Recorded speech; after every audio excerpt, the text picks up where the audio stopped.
知ってるか？五条悟の芸妓なんだ。へえ、五条って誰？ Yuji Itadori. Listen here and listen well. Do you realize how fucking stupid you sound by asking who Gojo Satoru is? This shit might be the dumbest thing I have ever heard. Don't let me catch you talking stupid like this ever again, or else I won't hesitate to skin you alive. If I was your school principal that loves Roblox, these will be my rules. Rule number 1. Report cards are deleted. We now pay you in Robux. Bankrupt. This doesn't make any kind of sense, no matter what. You get an A? That is 10,000 Robux directly to your account. You fail a test? You don't get grounded. You just get demoted to a bacon rank for a week. I can't comprehend how stupid this is. If you fail, you can't automatically go into different clothes or so-called avatars. Rule number 2. The school hallways are no longer flat. They are now a Tower of Hell obby. Stop there. So I guess you abiding the laws of physics. And if you fall, rip your ribs and bones. If you want to get to class, you have to parkour. If you fall, you restart at the entrance. No checkpoints. Better wake up early. Rule number 3. Math class is finally useful. We aren't finding X. We are calculating Robux. The test question will be, if you have 800 Robux and a limited skin costs 2,000 Robux, how many days do you have to wait for your allowance to afford the drip? This won't teach kids anything, by the way. Just do basic math that every teachers teach. Real life skills only. Rule number 4. Bullies will be dealt with using admin commands. If I see someone stealing lunch money, I am not giving them detention. I am using the our fling command and sending them outside the school. That is so physically impossible. You can't just have admin commands that's fake. And if you try to do that, I guess you abide the laws of physics. Rule number 5. The school cafeteria doesn't serve soggy vegetables. We serve Bloxy Cola and tacos from Raining Tacos. And yes, you eat them with the nom nom nom sound effect. I can't even say anything, because this is just so stupid. Rule number 6. Your student ID photo is not your real face. It is your Roblox avatar. If you change your avatar, you have to get a new ID card. No bacon skins allowed. Would you study in my school? I'm just curious, what's the price on that rig there? Listen up here, kiddo. I know you're trying to have fun, but what the heck are you doing asking about what's the price on that rig? There's other rigs, and you decide to ask for that specific instead of enjoying the others? What are you doing, you little nugget boy? Yo, I think somebody stole my phone. Wasn't me. Wasn't me either. Now let's not jump to conclusions. Listen up, you wretched and conniving thief. Do not move, do not breathe, and do not run. Do you have any idea what you have just done? You mercilessly stole someone's most vital communication device for your own twisted amusement. You pathetic waste of space. They are now defenseless and unable to call for help thanks to your unrelenting greed and malice. You disgust me to my very core. What's the best way to become stupid again? I don't know. To scream, I want to be monkey again! Listen here, kiddo. Everyone was just going on about their day and spending quality time on the boardwalk until your abysmal attempt at a joke ruined everyone's mood. That joke was not humorous in the slightest bit. In addition to my statement, your joke did not have a solid punchline and was senseless. Why would anyone want to lack knowledge and evolve to an earlier version of their species? That dance you did was ridiculous, and it shows that you have returned to monkey due to how idiotic you appear doing it. Take this as an opportunity to learn from your foolishness and never again do this. I'll be entering my villain arc soon, so here's a message to all my enemies. Watch out. Let's be clear. What you call quirky or harmless is neither. It's transparent. A grown man clinging to childish impulses isn't misunderstood. It's someone who chose stagnation over discipline. You wear immaturity like camouflage, but it fools no one who's paying attention. You place yourself where you don't belong, speak without restraint, and treat boundaries as optional. That isn't confidence, it's decay. The comfort you have in embarrassing yourself is what makes this unsettling. Repetition doesn't normalize behavior, it documents it. People notice. Silence isn't acceptance, it's assessment. Your presence triggers discomfort, not respect. You are not misread, you are clearly understood. At some point, a man grows or becomes a warning. Right now, you are choosing to be remembered as the I have a question. Is it about cheese? Do you want cheese? How did you know? You're psychic. Oh, when you do this, it's always about food. I don't know how to feel about being this predictable. Be silent. Stand there and listen. Ermina Softlock. You have summoned my attention not through bravery, not through creativity, but through the sheer force of being aggressively obvious. I did not arrive because something terrible happened. I arrived because something embarrassing happened, and the universe could not ignore it. That question you asked was not a question. It was an announcement. A public service warning. The moment you opened your mouth, reality already knew where it was going. The air sighed. Time checked its watch. Even the punchline showed up early out of pity. Do not let this happen again. If you ever pause like that, build another obvious setup, and expect gravity to form around it, I will return and make the embarrassment complete. Every silence will betray you. Every attempt at mystery will collapse instantly, and you will know, without doubt, that the moment failed because you did. This is your only warning. Hey, Meg! Hanging out with all your friends? Hey, Whale! The ocean's that way! All right, let's make... Peter Lowenbride, Griffin, and Christopher Cross. Griffin, this is the moment where your jokes rot in your mouths. You mocked Meg because she was convenient, not because it was funny. That is not humor. It is cowardice, aimed at your own blood. You crossed a line that family is never supposed to touch. This trap is fitting because it strips away your noise and leaves only the truth. You are wrong. You are stupid. And you chose cruelty over decency. Now sit with that and understand how small it makes you. Better.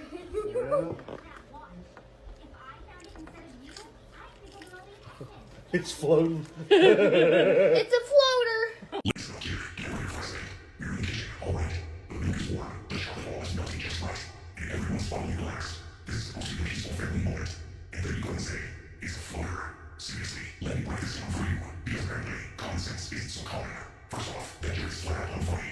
But it beats comedy, so relax. Or it needs to be Careless. Saying floater when something's funny is just calling it what it is. That's not comedy. That's a total observation. If I point at the ceiling and say, oh, do you think anyone's going to clear? Say it's just lazy. That's what you know on work if there's some kind of contract or exaggeration. But we're here melting chocolate and milk. That's food. Warm, comforting food.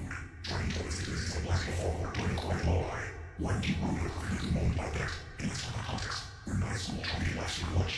We're at home with family, doing something cozy and nice. You don't get a fire arrow to kick to you. Follow me, listen closely. Jokes should add something to the moment.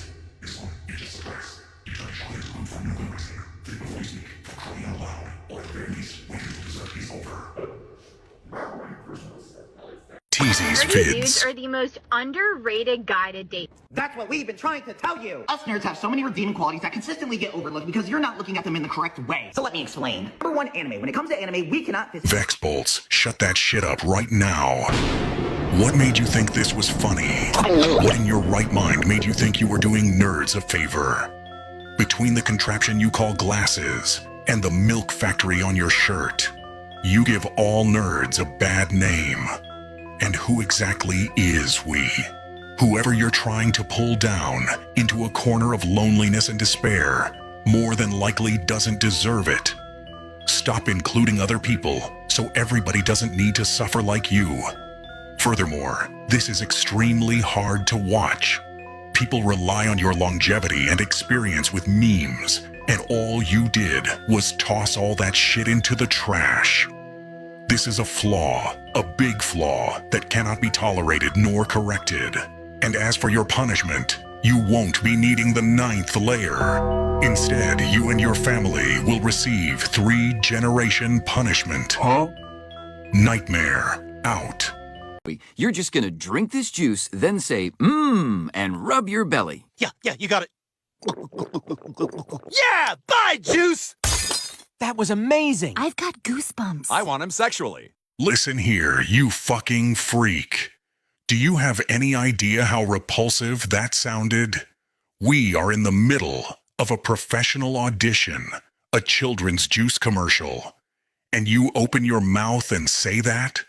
I almost thought I misheard you, because surely no one with a functioning brain would be so utterly devoid of restraint or judgment. You're supposed to be evaluating performance, diction, presentation, acting, for fuck's sake. And instead, you decided to announce something so vile, it makes everyone in this room question your basic humanity. Do you comprehend how far beyond inappropriate that is? This isn't a lapse in taste. It's a collapse of morality. You sit there with that blank expression, like you can't even grasp what you've just done. Let me make it clear. You've contaminated this entire process with your sickness. You've turned an innocent audition into something grotesque. That's not just unprofessional. It's inhuman, a reflection of a mind that should have been filtered out long before today. And the worst part? You said it like it was casual, like it was fine. Like we were all supposed to nod along and pretend you didn't just cross every moral and ethical line imaginable. You fucking disgust me. You sit in this room, acting like a judge, when you shouldn't be trusted to share oxygen with decent people. You've humiliated yourself in front of everyone here. And if there's even a shred of integrity left in this industry, this will be the last time you ever sit behind a judging table again. Now shut your mouth. Don't look at him. Don't speak. You've already said more than enough to define what kind of twisted, pitiful creature you really are. Hear this, you disgusting scumbag. If I ever hear a comment like that escape your mouth, in this room or any other, I will make it my personal mission to see you stripped of every ounce of credibility you have left. You're standing on the thinnest fucking ice imaginable, and it's cracking beneath you. One more word, and your career is finished. Consider this your last warning and your public unmasking. Walk out of this room and count every door that closes behind you. That's the sound of your reputation falling apart. Now leave. Oh boy, I'm gonna get a 3-piece meal and crispy strips. Cartman, you only come to soccer practice on Fridays, and that's only because we get to have Kentucky Fried Chicken afterwards. Shut up, you shifty Jew! I'll f***ing kill you! Direct your attention to me, Eric J. Hart Cartman. What you said to Kyle is incredibly despicable, and it reflects a profound lack of decency and self-control. Such language is not only offensive but corrosive, undermining any possibility of meaningful discourse or mutual respect. Anger does not excuse cruelty, and your outburst reveals more about your own deficiencies than about its intended target. Conduct of this nature is indefensible and warrants serious reflection, if not outright condemnation. I'm mic'd up. I'm mic'd up. It's Mike. Mike? I don't know. Oh. Bro, I'm mic'd up. Listen up here, kiddo. I don't care that you're mic'd up. Nobody does. And shouting it after every serve and every touch doesn't make you impressive. It just makes the whole gym grit their teeth and tune you out, because announcing the mic doesn't add skill, it only adds noise. And if you have to keep saying you're mic'd up, it's because nothing you're actually doing is speaking for itself. My mom said I'm not Shelly. I'm actually freaking out. Okay, so for context, I'm a Shelly Fiction. I was showing my mom Dandy's World characters. I pointed to Shelly and said, look, that's me. She gave me the most disgusted look and said, what? No, you're not Shelly, you're Emma. Oh. Thanks, Mom. Now I'm in my room, having a literal panic attack. Hope you're happy. Listen here, Emma. This fucking bullshit ends right now. You are not Shelly. You're not edgy. You're not special. And you're definitely not clever. You're just being painfully corny. Right now, you look like someone who can't tell fantasy from real life and is embarrassing herself on purpose for attention. Your stupidity makes me want to crush your skull right now. Keep this nonsense up and everyone will know you as that annoying kid. The one people avoid, mock, and stop taking seriously. Pretending to be a fucking Roblox character instead of having a personality of your own is lazy, pathetic, and honestly hard to watch. Drop the act. Grow up. Act normal. Don't make your parents think, what the fuck did I create it? Because the longer you keep this up, the worse it looks. And whatever respect you had is already slipping away. I genuinely think you are just asking to be bullied. I think that's your only fucking goal in life. To be bullied.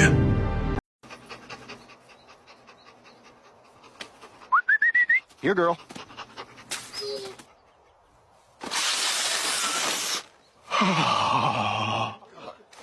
Brian Edward Griffin. Don't blink. Don't breathe. Stand there and listen. What you just did was absolutely disgusting. I can tolerate things to a point, but this is where I draw the line, you horny piece of shit. Do you even realize how pathetic you look right now? What you did was absolutely sickening. It was a choice. A deliberate, slimy choice, driven by nothing but your own sexual desires.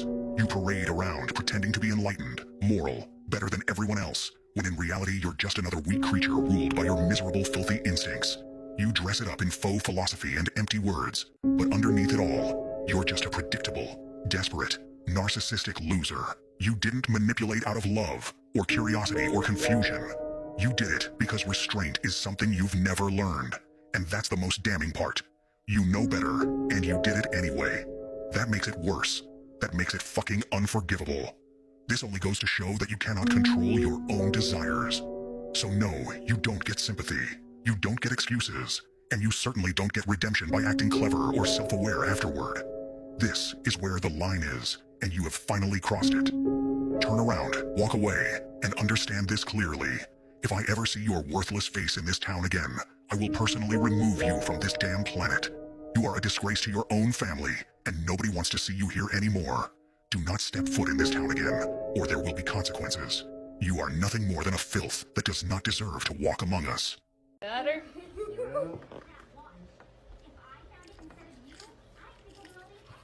It's floating. It's a floater. Listen up, kid. Get over here for a second. We're in the kitchen, all right. The milk is warm, the chocolate ball is melting just right, and everyone's finally relaxed. This is supposed to be a peaceful family moment. And then you go and say, it's a floater. Seriously, let me break this down for you, because apparently, common sense isn't so common. First off, that joke is flat out unfunny. A joke needs timing, surprise, or at least a hint of cleverness. Saying floater when something is floating is just calling it what it is. That's not comedy, that's a dull observation. If I point at the ceiling and say up, do you think anyone's going to clap? Second, it's just lazy. Bathroom humor might work if there's some kind of contrast or exaggeration. But we're here melting chocolate in milk. That's food. Warm, comforting food. Dragging toilets into this is like blasting a foghorn during a quiet lullaby. Why would you ruin a perfectly good moment like that? And let's talk about context. We're not at school trying to get laughs during lunch. We're at home, with family, doing something cozy and nice. You don't yell fire at a birthday cake, do you? Finally, listen closely. Jokes should add something to the moment. This one, it just subtracts. You turned chocolate into poop for no good reason. Think before you speak, for crying out loud. Or at the very least, wait until dessert is over. Merry Christmas. Oh, it's starting to make. Oh, that's...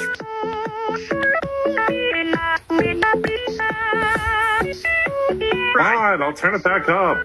Why is that fucking cat so cute? It's really cute, actually.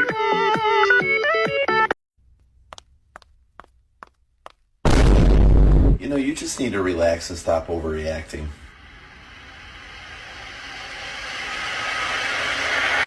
Murdered this man. Yes. You tortured him. Of course. I'm posting this on my TikTok. I have no idea who this man is.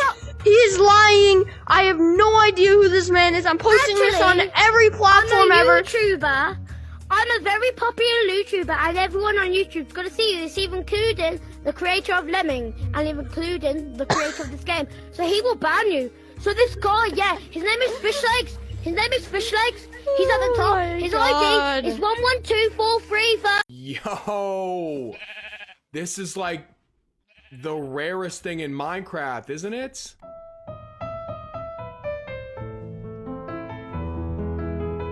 Zechariah Beale, listen to me, now. You were running around in Minecraft, not confused, not rushed, not fighting for your life. You saw a pink sheep, naturally spawned, untouched, one of the rarest passive mobs the game can generate. You didn't just notice it either. You acknowledged what it was. You recognized its rarity out loud. That means this wasn't a mistake or a slip of the hand. This was a fully informed decision, made with complete awareness of what you were about to remove from the world. In that moment, the game handed you something special, not loot, not progress, a moment. A statistical anomaly that most players will never see in their entire time playing. A sheep that could have been fenced in, named, protected, or simply left alone as proof that randomness had briefly favored you. Instead, you chose the most irreversible option possible. You swung, and you erased it. That's the part that matters. You didn't gain anything unique from that action. No advancement popped up. No hidden mechanic rewarded you. You got the same wool and the same food you could have gotten from any ordinary sheep wandering 5 blocks away. You traded rarity for convenience, permanence for impatience, and turned something memorable into something forgettable in seconds. This isn't about skill or strategy. It's about judgment, about recognizing when a sandbox game pauses and silently asks what kind of player you are. And in that moment, Zechariah Beale, you answered by destroying a 1 in thousands occurrence for absolutely nothing special in return. So let this be the takeaway. Next time the game gives you something rare, something fragile, something that doesn't need to be optimized or harvested immediately, pause, think. Because moments like that don't respawn.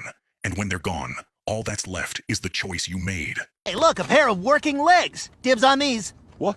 Oh, come on, Quagmire! Joe, I said dibs. No, you're right. You said dibs.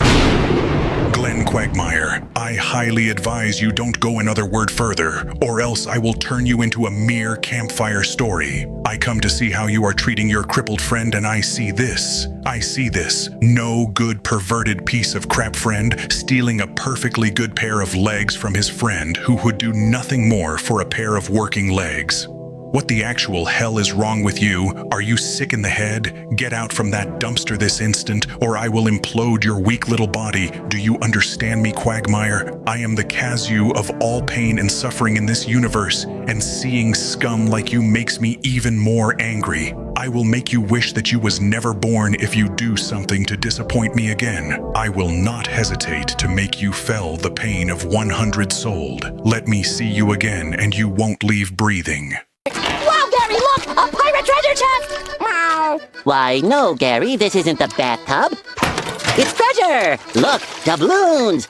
Don't drop them. Look at this brooch! Meow! I don't know what a snail would want with a brooch! Now why don't you just get in the tub? Get in the tub! Get in the tub! Get in the tub! In the tub! In the tub! Gerald Wilson, Jr. the Snail. Let me explain this in a way that your feeble brain can understand. You see SpongeBob there. That's your caretaker, your feeder, your provider. Someone who values your happiness over life itself. It pains me to see him desperately try to look after your hygiene, and yet you stubbornly refuse. All the while you sit there, meowing and glaring, wasting everyone's time. Meanwhile, SpongeBob breaks his back every single day to provide for you, and yet you treat him like fish food. And for what? Pride? Resent? What is it, Gary? If you desire to wallow in your own filth, then so be it. But just know that your entire existence is in the hands of SpongeBob.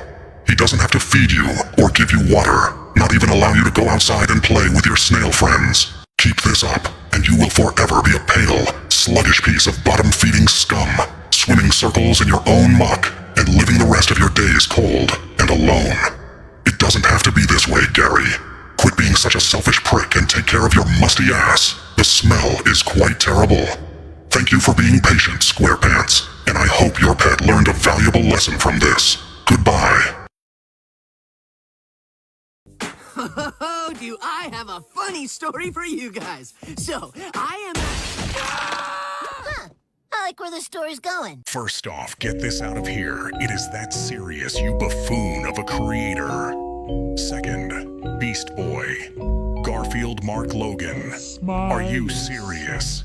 And to the rest of you too. You all are goddamn jokes. You see your so-called friend and he's so happy because he wants to tell you a joke, then he gets swept away by this monster. And you can see his eyes flashing before his eyes and he's looking at you guys begging you to help him. Because he's the only one without powers, and he even has the power to defend himself. Except he can't, because it's goddamn Satan. He cares about you guys so much, and all he wants to do is be a good leader for you guys. He's always insecure about his looks, and how he used towards this team. And all you guys do is treat him horribly. I pity you, I really do. I pity how much of a horrible person all of you are. You see a member of your team get swept away and you don't even think about helping them. All you say is a dumb joke that came from theirs. If I catch you guys doing this to him one more time, there won't be a next time, because all of you are gonna be the one that's gonna be swept by Satan. Do you understand? I don't want to see this happening again, because Robin does nothing but help this team to the best of his abilities. I will be watching, and if this happens again, prepare for my arrival. Goodbye.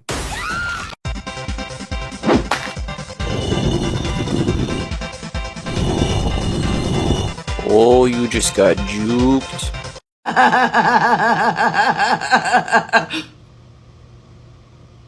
What you listening to, son? I don't think you like it. Well, why not? I like this new generation of music.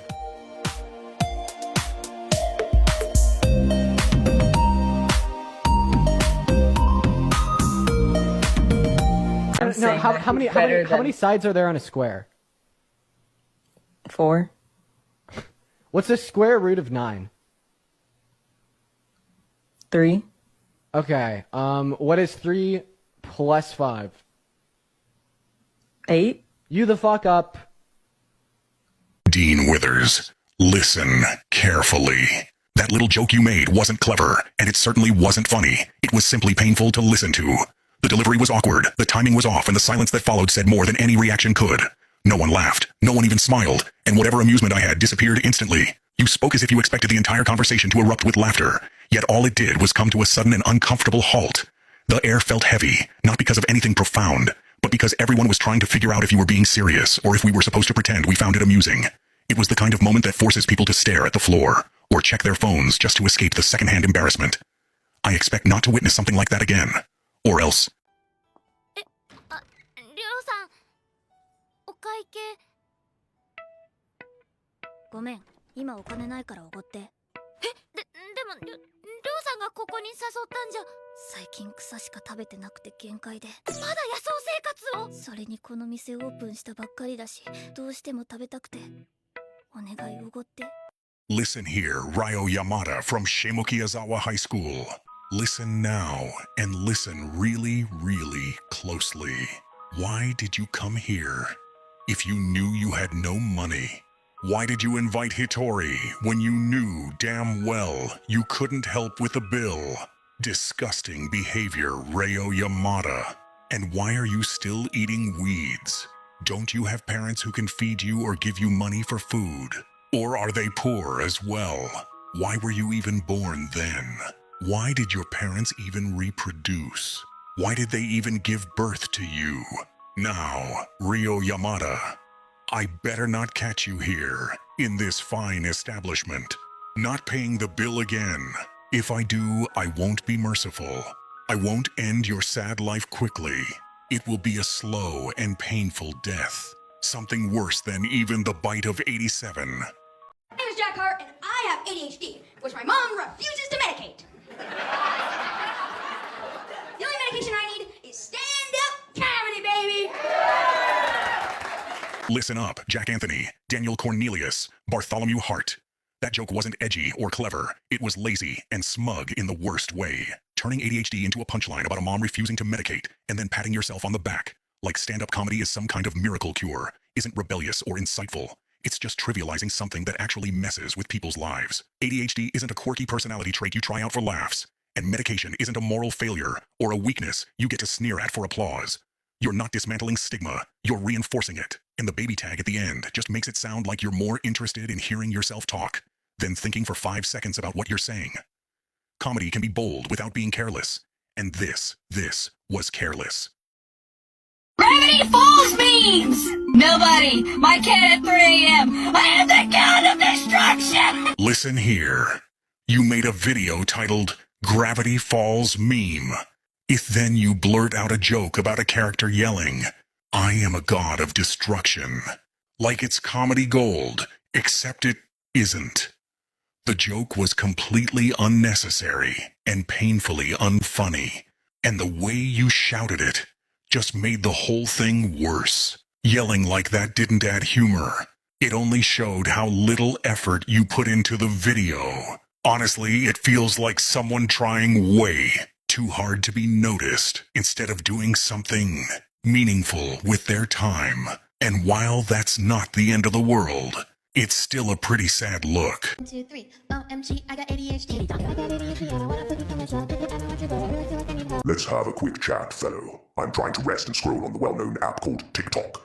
And right as I was going to close my eyes and get my well-deserved sleep, you barge into my For You page thinking you can curse my ears with this awful music. No, this will not happen. You think you can just mention ADHD and suicide and call that music. You need to add talent to music. Not just ramble on about ADHD thinking that will make good music that will bless people's ears. You need to stop and learn from your mistakes. Goodbye. No. Huh? This is nice. But could you make them little squares? Aren't you just gonna melt them anyways? Yes. Actually, you know what? I'll just do it. Sorry. Gary Sebastian Cornelius Prince, take a seat, because what you did was downright revolting. You knew Marshall grew up with a rough childhood. You knew how hard he fought to build even a scrap of confidence. And yet you still chose to belittle him and make him feel ashamed of his skills. What makes it worse, what makes it completely unforgivable, is that Marshall trusted you. He let himself be seen by you. He shared something personal, something he genuinely cared about, and you treated it like an opportunity to assert your superiority instead of showing even the smallest amount of empathy. You should be ashamed. Ashamed that you chose to tear someone down instead of supporting them. Ashamed that you valued your ego over his feelings. This wasn't a mistake, it was a choice, and it was wrong. What's up, guys? Today I'm going to be jumping over a speeding Lambo, and if I survive, you have to like and subscribe. Alright, let's go!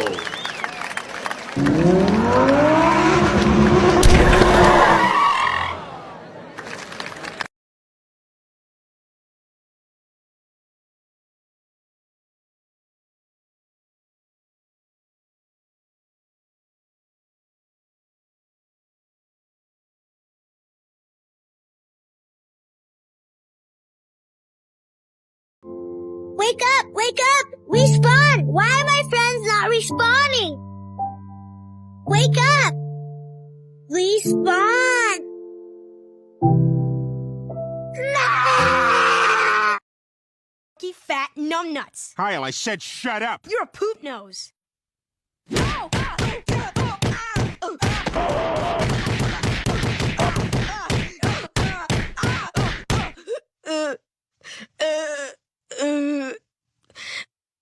Peter fucking Griffin, look at me, and don't you dare move a muscle. You are a grown man wrapped in the costume of a joke. And tonight, the punchline landed on a child.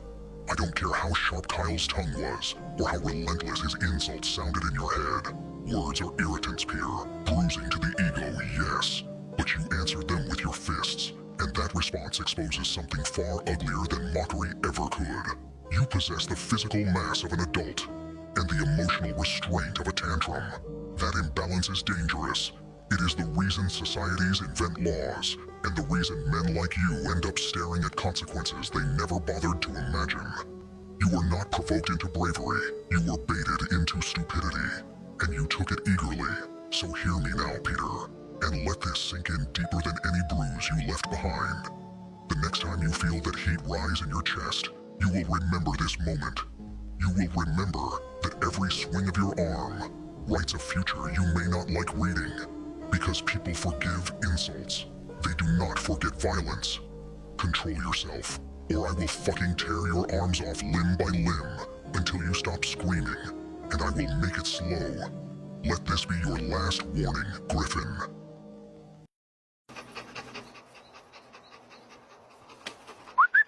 Here, girl.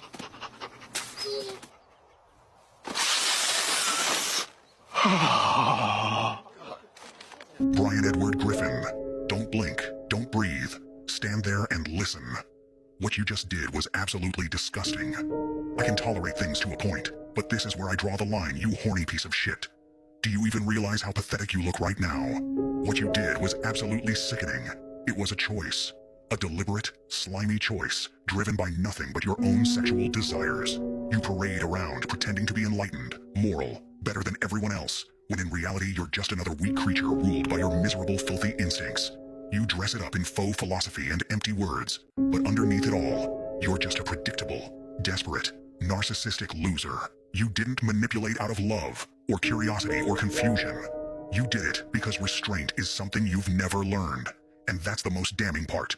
You know better, and you did it anyway. That makes it worse. That makes it fucking unforgivable. This only goes to show that you cannot control your own desires.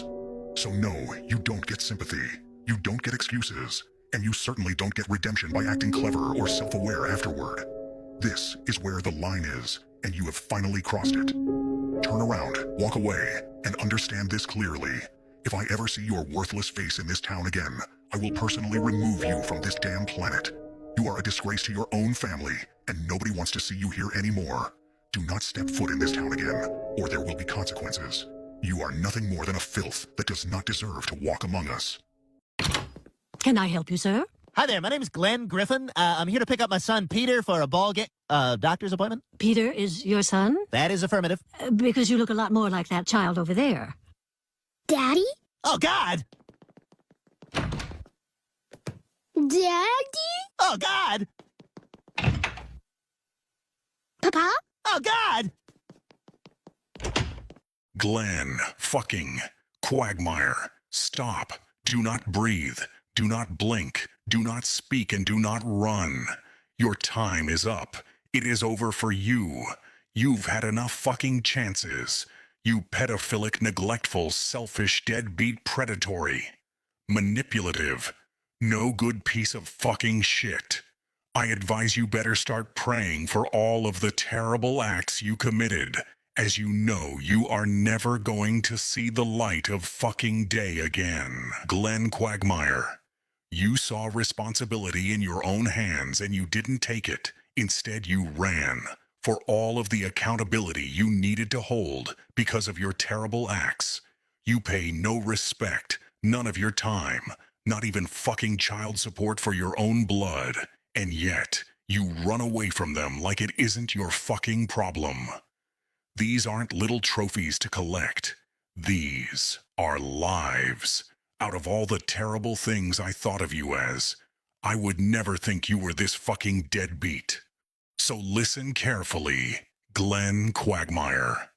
You have used all the chances I gave you, so now all you can do is hope that I don't see your deadbeat ass in hell when I'm there with you for what I'm about to do to you. Is there no way we can get rid of him? Not without cause, Michael. I have cause. It is because I hate him.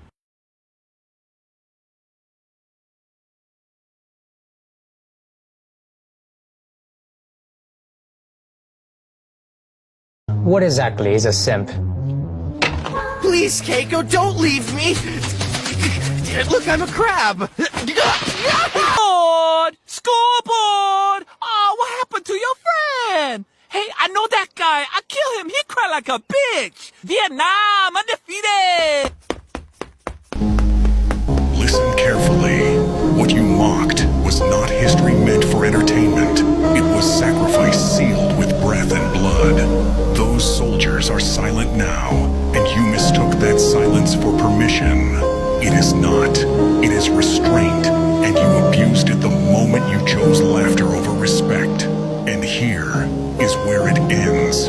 You don't deserve their anger, their ghosts, or their names. Only the weight of knowing you stood before sacrifice and chose to be small. Walk away if you want, but understand this. History will remember them with honor. You, only as the man who laughed at the dead and lost all right to be taken seriously.